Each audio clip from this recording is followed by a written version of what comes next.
Esin Alpogan here, welcoming you to the 5th episode of the JOMO podcast created by G2O Turkey Travel and Events. Today, I am joined by a very special guest, Serra Somersan, the Assistant Director of the Aphrodisias project. She's presently working on her PhD at the University of Oxford.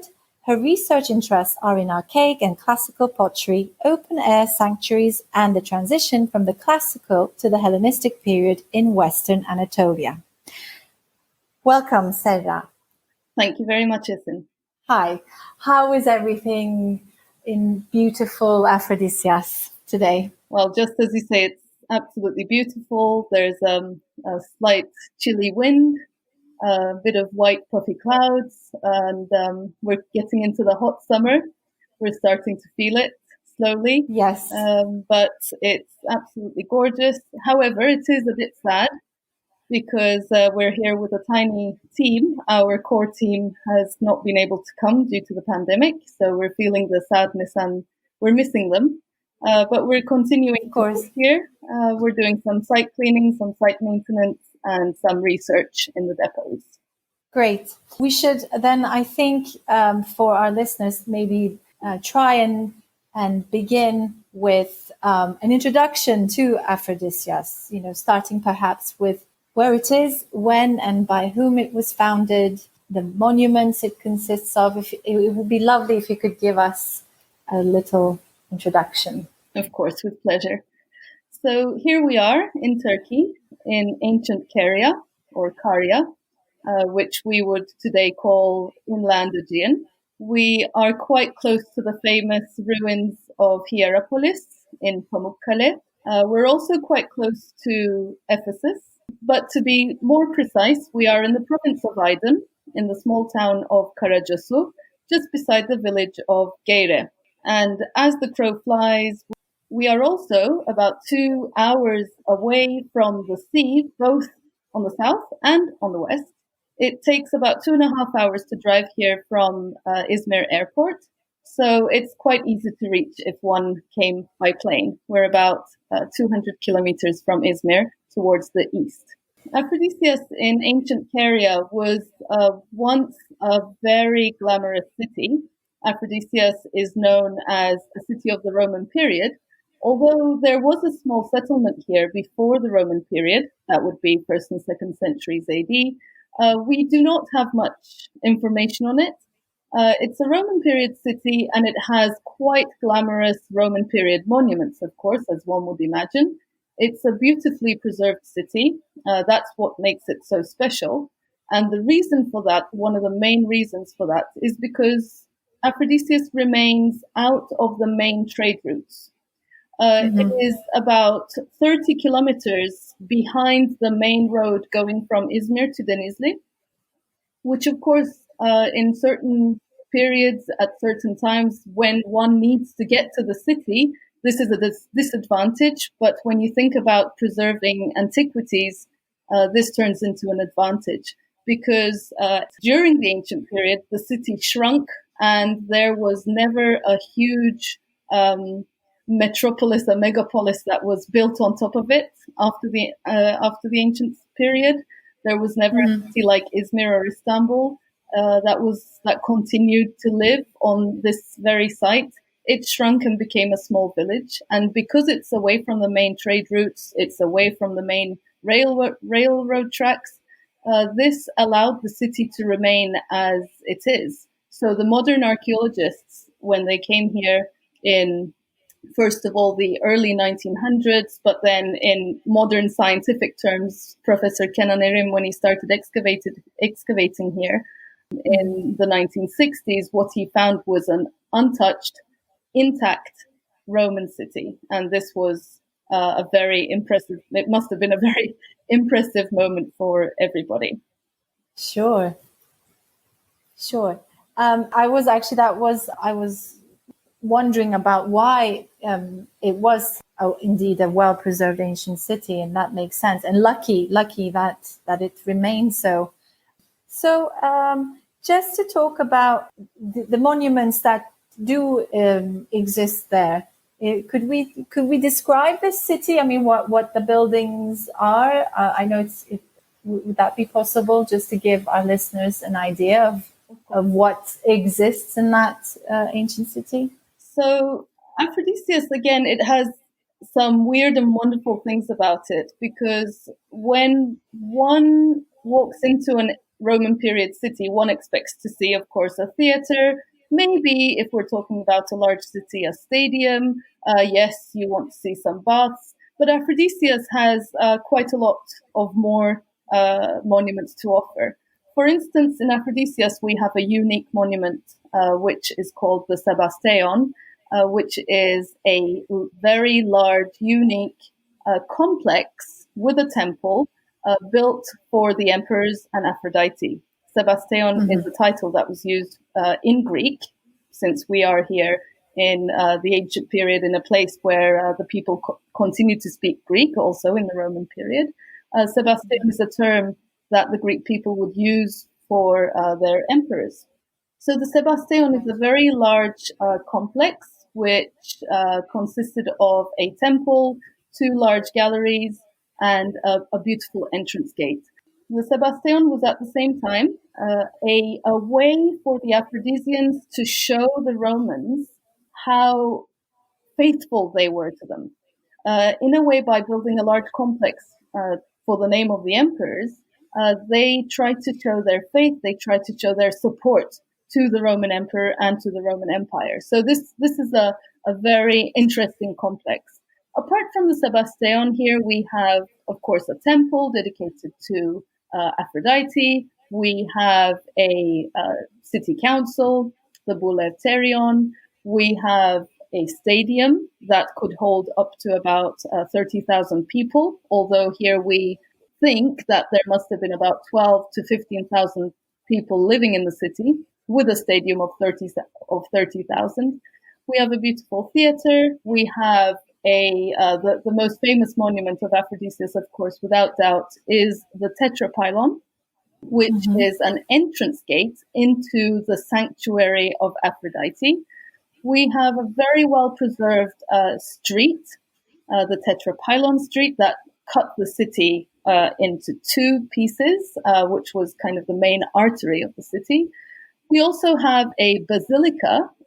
However, when I say basilica, one shouldn't imagine a church, but instead we're talking about a government building where all kinds of court cases would be held, all businesses would be directed from there.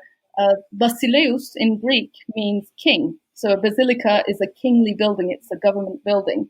And the basilica here in Aphrodisias is also very well preserved, and this is one of our main projects. Okay. Could I ask why it was the deity chosen was Aphrodite to have the temple? Well, that was actually probably on behalf of the Aphrodisians quite a cunning idea. So actually the connection between Aphrodite, Aphrodisias, and Rome is quite interesting. And actually one could say that it was quite a good idea on behalf of the Aphrodisians to choose this deity. Well, it's quite evident that in the earlier periods, in the pre-Roman period, there must have been a female deity here. We have a good amount of evidence for it, but we do not have a name for her. So the female deity, when the time came and a more Greco-Roman deity needed to be chosen, Aphrodite was the name that must have been the name that came to mind, because Aphrodite would be the perfect connection between Aphrodisias, between this city and Rome. Aphrodite is the foremother of the Roman emperors, and if one asks how so, one would need to go back to the Trojan War. We all know the Aeneid, and we all remember how Aeneas took off from Rome at the end of the war with his father and son and settled somewhere on the Italian peninsula. Well, his son Ascanius is also called Iulus by Virgil in the Aeneid, and Iulus is the root word for the name that we know very well, Julius. And so the Julian dynasty, Julius Caesar and his sons, have Aphrodite as their foremother. Therefore, the connection between Aphrodite and Rome makes her the perfect deity for this city. They say this, the city of Aphrodite, is at the same time, in a way, a cousin or maybe even a sister to the city of Rome. And that just makes perfect sense. Wow, I see. Yes, fascinating. Gosh. Okay, so just to carry on, could I ask about? I understand that the first and second centuries BC were turbulent times, but that with the conclusion of the Roman civil wars, there was a very active monumental building program which focused on the traditional centers of Greek civic life. So the temple of the patron goddess Aphrodite, the agora, and the theater were built. And these three buildings have a special relationship to a certain Gaius Julius Zoilos. Could you tell us a little bit about him and why indeed he is so interesting? Yes, indeed. Well, Zoilos is probably, we could easily say that he's the beginning of history here in Aphrodisias. As you said, in the first and second centuries BC, Western Anatolia was going through very turbulent times indeed. There were civil wars. The Roman Republic was in constant need of new sources. It was in constant need of new conquests. And within Anatolia itself, the small kingdoms were in constant war. The kingdom of Pergamon in the west was dealing with the Gauls. And yes, they weren't very happy times. When the Roman armies were here in Anatolia, and when they were here in the vicinity of Aphrodisias, we know that this very city, alongside some other nearby cities, was always in support of the Roman army rather than the other Hellenistic kings. So this was probably, maybe unknowingly or maybe deliberately, a good idea on behalf of the Aphrodisians, because in the end, the Romans won all the wars. So since they had been on the side of the winners, they were eventually awarded with many important rights. So the three awards that Aphrodisias was given by Rome in the end, at the end of the civil wars, was freedom, exemption of tax, and the right to use the temple area, to use the sanctuary as an asylum. So what does this mean? First of all, freedom. Freedom, we could maybe call it autonomy. This means that within your own city council, you can create projects and you can go and present these projects in the Senate of Rome, which first of all enables you to have a good contact, a good physical contact with the empire and with the senators. Exemption of tax is another very important right, because all these grand empires throughout history are always in need of cash and sources.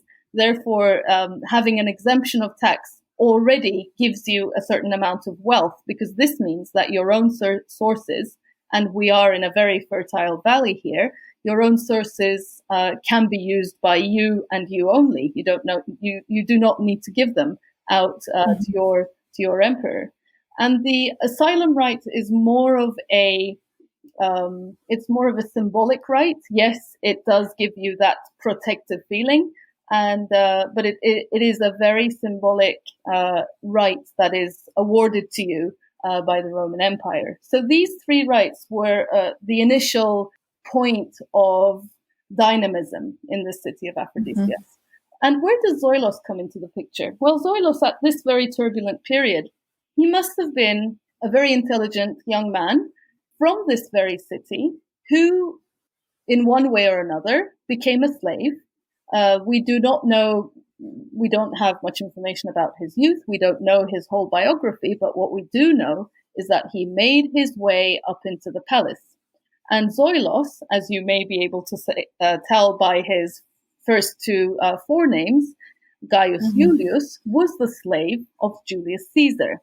He then became the slave of Augustus, of course, and we understand that he must have gained such respect from Augustus, and he must have worked so hard that in the end he did gain his freedom. So he became a freed man. He was once a slave. He became a freed man. He was a good friend to Augustus, and he was sent back to his city. When Zoilos came, together with the three rites that I just talked about, the city was ready to go. Augustus did send a letter to the governor here in this region saying, please look after the city of Zoilos, as I have chosen it as mine. These are the words of Augustus. And this means that this city will be protected, will be under the protection of the empire. And this is the moment from which Aphrodisias becomes a glamorous Roman period city. And that is when Zoilos, with the wealth he gains, with the strength and the power he has, he is able to build the marble temple of the goddess Aphrodite. He's able to found an agora, and he's able to build the marble scene building of the theater. And he does indeed write his name with pride as a freedman all over these buildings. Fascinating. Well, I was going to say a turn of luck, but it sounds more that it was his intelligence and incredible capabilities that led to this. It's wonderful. Yes. Very inspiring. It does indeed sound as if he was a very, very intelligent, smart man. Yes. So I've heard you speak about Aphrodisias as a place that was continually inhabited, right, for about 2,000 years until as recently as the 1960s, and that it's a place that keeps renewing itself. Parts of it were destroyed, built on top of, or just simply built over and given new purposes when things fell into ruin. Could you tell us a little more about this? I've heard you describe the story of when it was found, that the ancient ruins were used, by the locals, local townspeople as, for different uses, for different purposes. If we could talk a little bit about this, that would be wonderful. Yes, indeed. Well, actually, we have to take that 2,000 years and we should pull it back to about 6,500 years. Wow. Yes, we do talk about the Roman period city, but there has definitely been a settlement here since 4,500 BC. There are two mounds here, what we would call in archeological terminology in Turkish, höyük, which corresponds to the word tell in Arabic or mound in English. These are artificial mounds that are formed of several layers of settlements. Aphrodisias has a very long prehistory, and it's not until the early Roman period where we start seeing inscriptions here. So yes, we can actually talk about a continually inhabited city for 6,500 years. However, we do, of course, concentrate on the more monumental period, on the last 2,000 years. The city, as I said before, the city remained in a very good state. And because there was constant settlement here, and it's very easily and beautifully followed in archaeological terms with the very well-preserved stratigraphy, we are able to understand all the different phases within the city. So there has been a project before in the 70s and 80s, a project to understand the prehistory of the city. There were several excavations followed by a 2-volume publication, The Prehistory of Aphrodisias.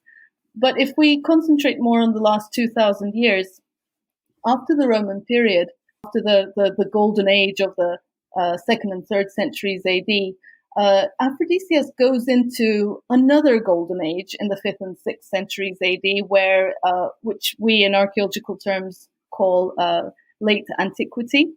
Late antiquity was another very interesting period for Aphrodisias. It's a period when most of rural Anatolia falls into ruins, but Aphrodisias continues to thrive with very large-scale mansions, and it continues to thrive with the restoration of the previous ancient monuments. So if you can imagine a monument that was built in the 2nd century AD and restored in the 6th century AD, it already creates a very interesting archaeological site. Mm-hmm. This period was followed by what we usually call the Dark Ages, because we don't have a lot of information on it, the 9th and the 10th centuries AD.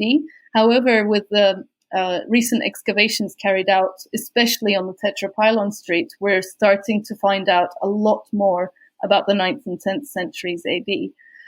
Following this period, there are, of course, clashes within the Byzantine Empire itself, or the Eastern Roman Empire, if you will. There are clashes with rural rebels. There are clashes within small principates, but also in the 12th century, Aphrodisias starts receiving the Turks. Aphrodisias is also quite an interesting city, as it has a very well-preserved Bailic period. The Bailic period can maybe in English correspond to the period of the Principates, the Turkish Principates, which is the period that is immediately before the Seljuk Empire, and it's very well presented here. We have very well preserved coins, which are being studied as we speak. Following the 11th, 12th periods, we have quite a grand Seljuk period, of course, which is finally followed by an Ottoman period. But after the Bailic period, the city starts shrinking quite rapidly, and by the time we reach the 1950s, it is a very small rural inland Aegean village. And as one is quite used to seeing in Western Anatolia and in Eastern Anatolia, antiquities and villages are intertwined. The reason why we know Aphrodisias so well, and we have images of it, of a small village, rural people, sitting, drinking coffee, chatting with cigarettes in their hands, with antiquity all around them, of course, is because of Ara Güler, who took beautiful photos of the site when he visited it in the late 50s. But of course, this is quite an ordinary site. Even today, we are able to see small villages intertwined with antiquities, houses built with recycled ancient material. For an Anatolian person, it's quite a usual sight. But Aphrodisias, of course, being a grand monumental city, even the recycled sarcophagi that were used to make pekmez, to make molasses, were beautifully decorated. So of course, it was a very interesting site in the 50s. And in the late 50s, there was an excavation carried out here, a rescue excavation to clear out a water channel in the town of Geire, which is a corrupted version of the word Keria, by the way, which was the name of the region. During these rescue excavations in the late 50s, beautiful frieze panels were found with the name Zoilos written on them. Of course, these were panels that must have belonged at one point to the tomb of Zoilos. A very high quality of sculpture and very well preserved statuary was found in these rescue excavations, and this was the very moment that Professor Kenan Erim, a Turkish professor at New York University, he was very much impressed by the photos he saw, and those pieces of statuary were the very reason why Kenan Erim, who is a professor of ancient sculpture, he wanted to come here and see the sites for himself. And in 1961, he started the excavations here. The city, the town, the small village of Geire, continued to stay on the exact same site. And archaeologists, antiquities, and the villagers were living all together for a short while until 1970, when Geire was fully emptied due to risk of earthquake. The town and the villagers were moved about 3 kilometers away, but they still come and work at the site and feel like a part of it, and they have never felt separated from the city because they're just next door, just out of the city gates. So the city has now, of course, become an ancient archaeological site, but there are still one can still see the architecture of the 1940s, 50s, and one can still follow all these different phases that have been lived here in Aphrodisias. I see.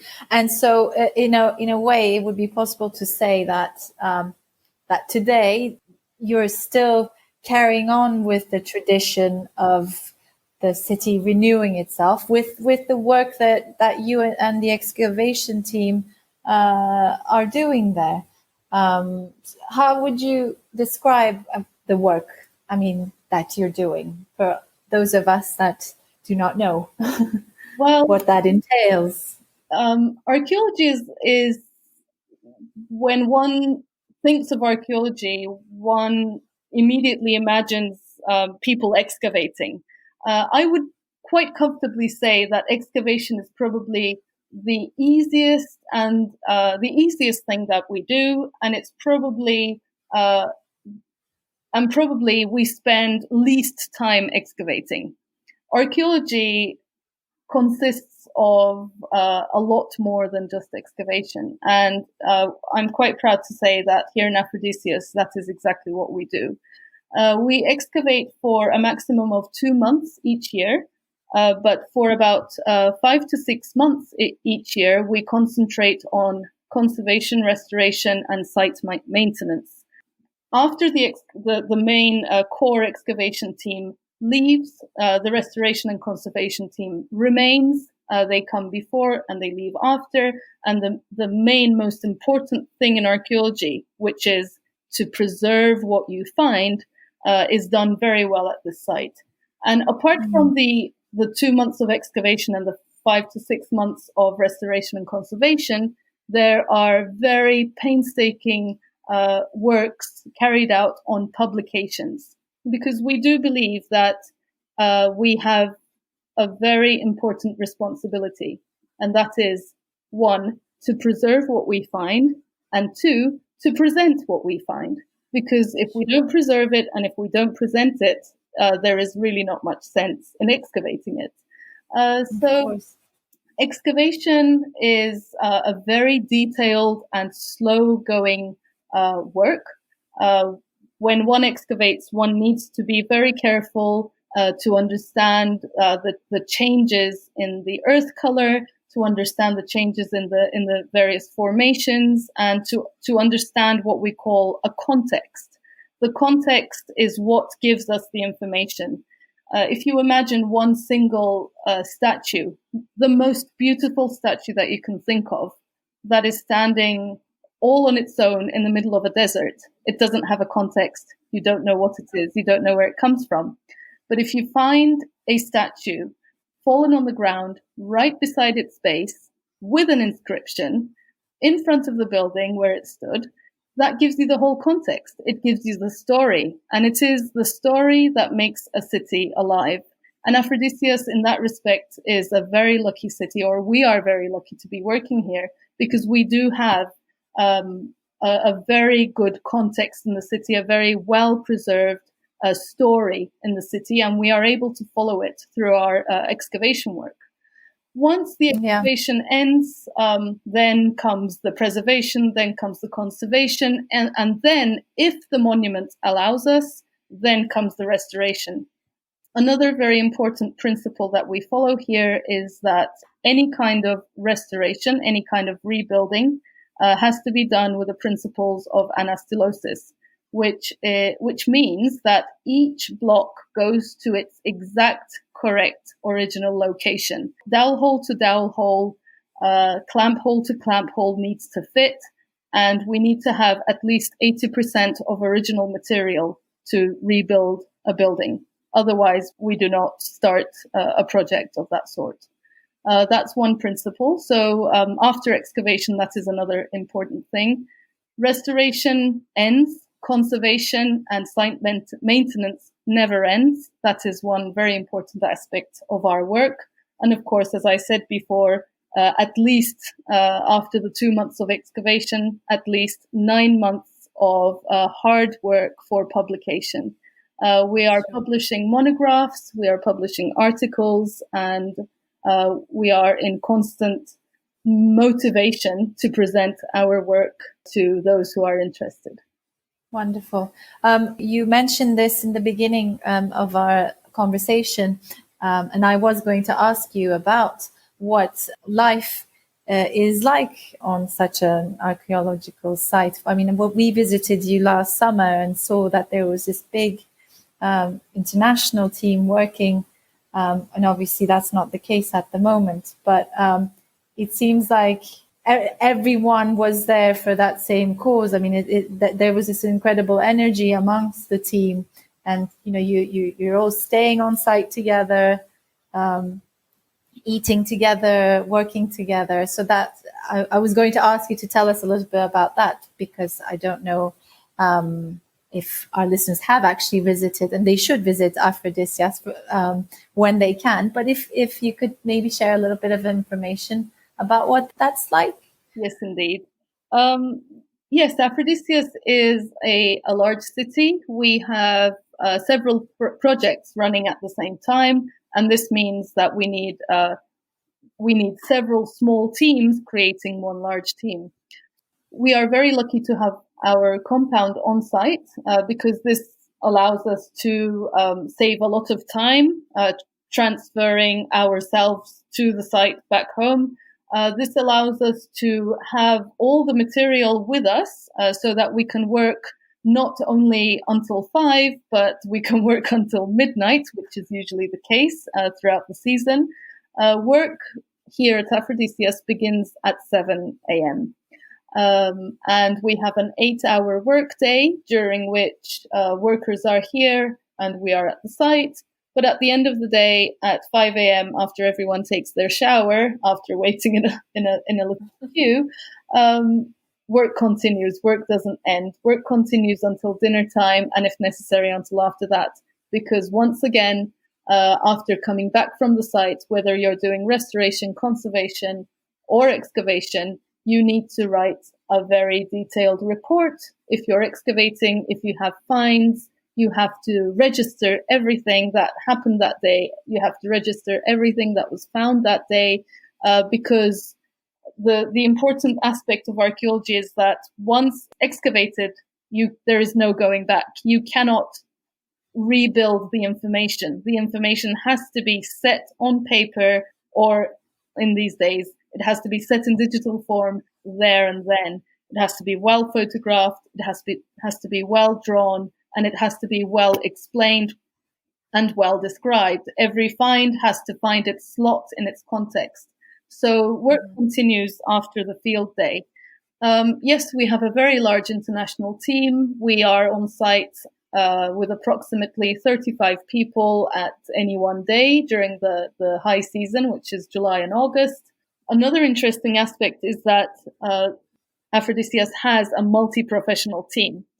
On site, we have not only archaeologists, but we have architects, we have photographers, we have conservators, restorators, we have historians, we have epigraphists, we have technical technical artists, we have 3D digital artists, we have natural artists who draw, who do more artistic drawings of both the monuments and the finds themselves.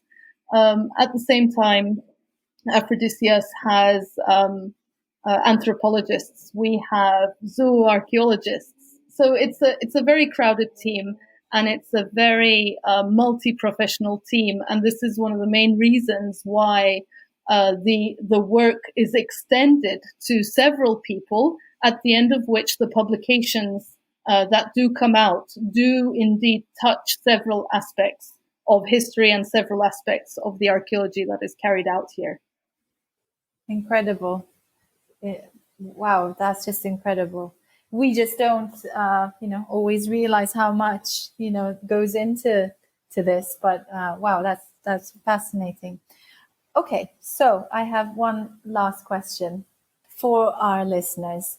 What would be your suggestions concerning visiting Aphrodisias and the surrounding areas? So, when would the best time be to visit? Any of your personal favorite spots nearby? Any musts that spring to mind? If you could share those, I think that would be amazing. Yes, indeed.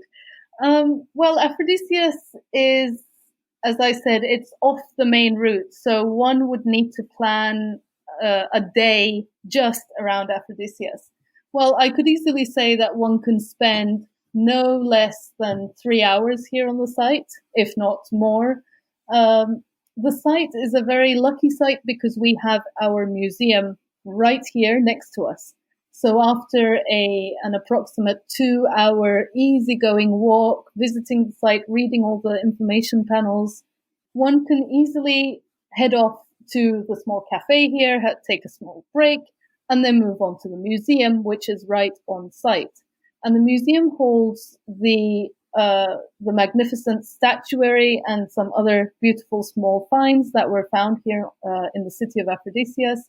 And it's a beautiful museum which gives you a very good idea about the people who lived here and the life that went on here in this city. Apart from the site itself and the museum, of course, one would need to maybe spend a little more time in the vicinity. The small town of Karacasu nearby, 17 kilometers from here. Yes, it's a small rural town. Yes, it is a little bit built up, but it has its charm. It has good food to eat.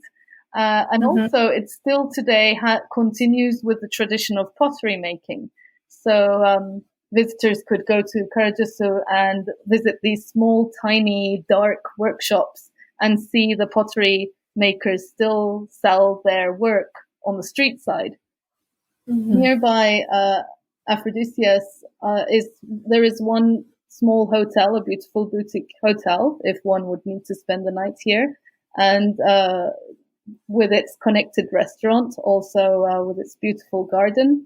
But if one is also interested in doing some mountain climbing or some trekking, there is the possibility of a 14 to 15 hour trek up to ancient Salbakos or Babada today, which is the peak that one sees from Aphrodisias in a very impressive manner. Nearby Aphrodisias, there's also another ancient city called Nissa, which one could visit en route. And of course, there's Pamukkale Hierapolis, about an hour and a half away from here, and Laodicea. So there are several ancient cities in the vicinity. I would definitely say that Aphrodisias needs to be visited during the 4 different seasons. Because during the summer, yes, it's hot. Yes, it might be difficult.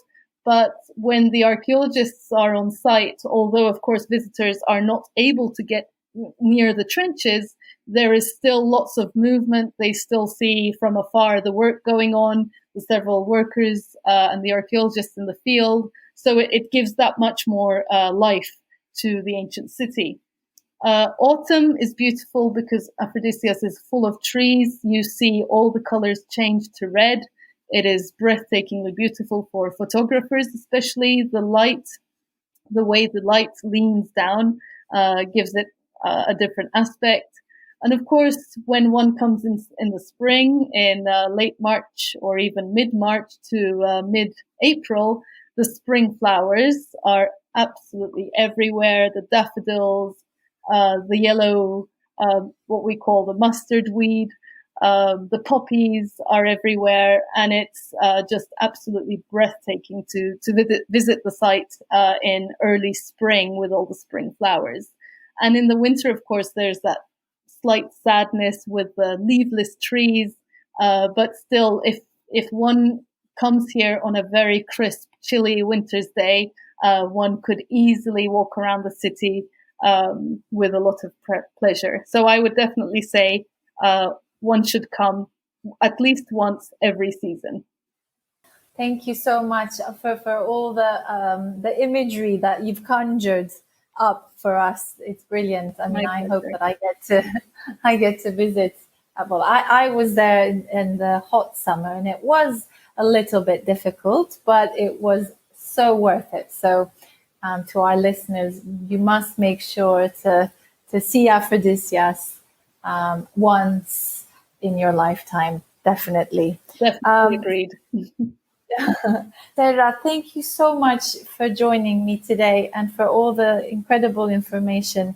I think we could carry on talking for hours, but I'm not going to take up any more of your time. Just thank you very much for joining us. Wishing you all the best with the incredible work that you're doing.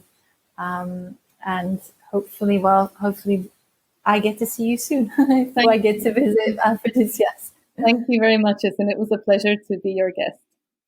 Thank you. And dear listeners, thank you very much for joining us today. Stay safe and goodbye.